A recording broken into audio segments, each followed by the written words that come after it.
भूत, प्रेत और समस्त ऐसी अलौकिक शक्तियां जिनमें आप विश्वास करते हैं तो आपको भी भानगढ़ किले के बारे में पता जरूर होगा।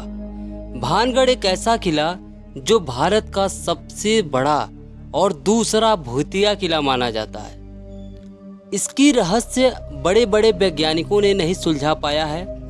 इस वीडियो में 2 रहस्य बताए जाते हैं जो कि वहाँ के स्थानीय लोग और न्यूज वाले और तमाम लोगों का कहना है। उस रहस्य को इस वीडियो में हम जानेंगे। बने रहिए इस कहानी के अंत तक। क्या है भानगढ़ किले की सच्चाई? क्यों सूर्यास्त के बाद भानगढ़ किले के अंदर जाना मना हो जाता है?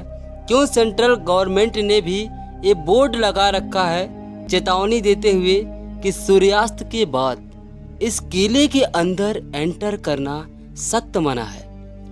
क्यों कोई अगर रात में इस किले के अंदर जाने की कोशिश करता है तो अपने जान गंवा बैठता है? क्या सच में रात के समय में किले के आसपास चलने वाली हवाओं में आत्माओं की गूंज सुनाई देती हैं? ये सब सवालों के जवाब इस वीडियो में और जानने के बाद आपके रोंगटे खड़े हो जाएंगे। चलिए शुरू करते हैं इस रहस्यमयी कहानी को। भारत में कई ऐसे ऐतिहासिक किले हैं, लेकिन भानगढ़ किला कुछ अलग है। यह किला सिर्फ खंडहर नहीं बल्कि एक डरावना रहस्य है जो सदियों से अंधेरे में छिपा है। इस किले की कहानी जो इतिहास के पन्नों में कहीं खो गई है, आज भी लोगों के दिलों में डर पैदा करती है। कहानी शुरू होती है भानगढ़ के निर्माण से भी पहले, जब यहाँ बालूनाथ नाम के एक महान तपस्वी रहते थे। बालूनाथ की तपस्या इतनी शक्तिशाली थी कि उनकी उपस्थिति से ही चारों ओर शांति का अनुभव होता था। जब भानगढ़ के राजा माधो सिंह ने इस स्थान पर किला बनाने का सोचा तो उन्होंने बालूनाथ से अनुमति मांगी। बालूनाथ ने किला बनाने की अनुमति तो दी, लेकिन एक शर्त रखा। उन्होंने चेतावनी दी कि किले की ऊंचाई इतनी अधिक न हो कि उसकी छाया उनके तपस्या स्थल पर पड़े। अगर ऐसा हुआ तो पूरा किला नष्ट हो जाएगा। समय बीतता गया और एक दिन किले की ऊंचाई इतनी हो गई कि उसकी छाया बालूनाथ की तपोभूमि पर पड़ने लगी। जैसे ही यह हुआ, बालूनाथ के श्राप ने अपना असर दिखाना शुरू कर दिया और भानगढ़ का किला देखते ही देखते ध्वस्त हो गया। कहा जाता है कि तभी से यह किला स्थापित हो गया और यहाँ रहने वाली सभी आत्माएं आज तक मुक्त नहीं हो सकी। इस घटना के अतिरिक्त एक और घटना है जो यहाँ के स्थानीय लोगों का कहना है। चलिए इस दूसरे रहस्य को भी समझने का प्रयास करते हैं। यह कहानी शुरू होती है राजस्थान के अलवर जिले के एक छोटे से गांव में, जहां पर प्राचीन किला खड़ा है, भानगढ़ का किला। यह किला दिन के उजाले में जितना सुंदर दिखता है, उतना ही रात के अंधेरे में डरावना और रहस्यमयी बन जाता है।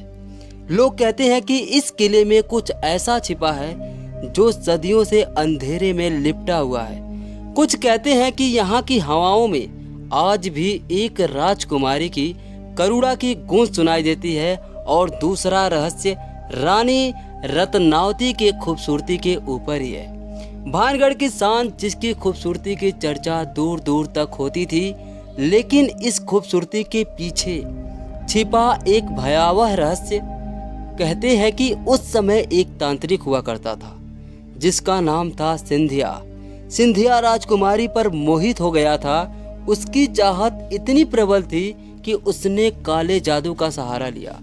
वह राजकुमारी को किसी भी हालत में पाना चाहता था। एक दिन सिंधिया ने एक जादुई इत्र तैयार किया, जिसे उसने सोचा कि अगर राजकुमारी इसे छुएगी तो वह उसकी ओर आकर्षित हो जाएगी। लेकिन राजकुमारी रत्नावती ने सिंधिया की चालाकी को भांप लिया। उसने इत्र की बोतल को एक बड़े पत्थर पर फेंक मारा। इत्र की जादुई ताकत ने पत्थर को सिंधिया की ओर खींच लिया और उसे कुचल दिया। मरते वक्त सिंधिया ने राजकुमारी और पूरे भानगढ़ को श्राप दिया कि यह स्थान कभी शांति प्राप्त नहीं कर सकता और ना ही कभी शांति देखेगा। कुछ ही समय बाद भानगढ़ पर एक बड़ा युद्ध हुआ और पूरे राज्य का नाश हो गया। राजकुमारी रत्नावती भी उस युद्ध में मारी गई, लेकिन कहते हैं कि उनकी आत्मा आज भी उस किले में भटकती है, अपने अपूर्ण जीवन और सिंधिया के श्राप के बीच फंसी हुई है। तो दो कहानियां हैं। इसके अतिरिक्त और भी लोगों का कहना है जिन्होंने एक्सपेरिमेंट किया कि इस किले के अंदर अगर आप रात बिताने की कोशिश करते हैं तो आप कभी वापस लौट कर नहीं आ सकते। कहा जाता है खजानों की लालच में कुछ लोगों ने रात बिताने की कोशिश की, वहां पर खुदाई की, लेकिन आज तक उनका कोई पता नहीं चला। तो जाने अनजाने ही सही, कुछ तो ऐसा रहस्य है जिसे किसी ने नहीं सुलझा पाया। तभी तो सेंट्रल गवर्नमेंट ने भी एक चेतावनी देते हुए साफ शब्दों में लिख दिया है कि सूर्यास्त के बाद इस किले के अंदर जाना सख्त मना है और सिक्योरिटी गार्ड जितने भी दार्शनिक स्थल उस किले को देखने जाते हैं 5 बजते ही सीटी मारकर उस किले से बाहर कर दिया जाता है। क्या राय है कमेंट में जरूर दीजिएगा। क्या भानगढ़ किला घूमना चाहिए या नहीं, अपना जवाब कमेंट राय में जरूर दीजिएगा। और हाँ, ऐसे ही रोचक और रहस्यमयी चीज़ों को जानने के लिए आप हमारे चैनल को सब्सक्राइब कर सकते हैं और वीडियो को लाइक कर सकते हैं। जानकारी अच्छी लगी तो साझा जरूर करें। मिलते हैं अगली वीडियो में। और किसी रहस्यमयी चीज़ के बारे में जानना हो तो आप कमेंट कर सकते हैं। नेक्स्ट वीडियो उसी टॉपिक पर होगी। Good bye, take care.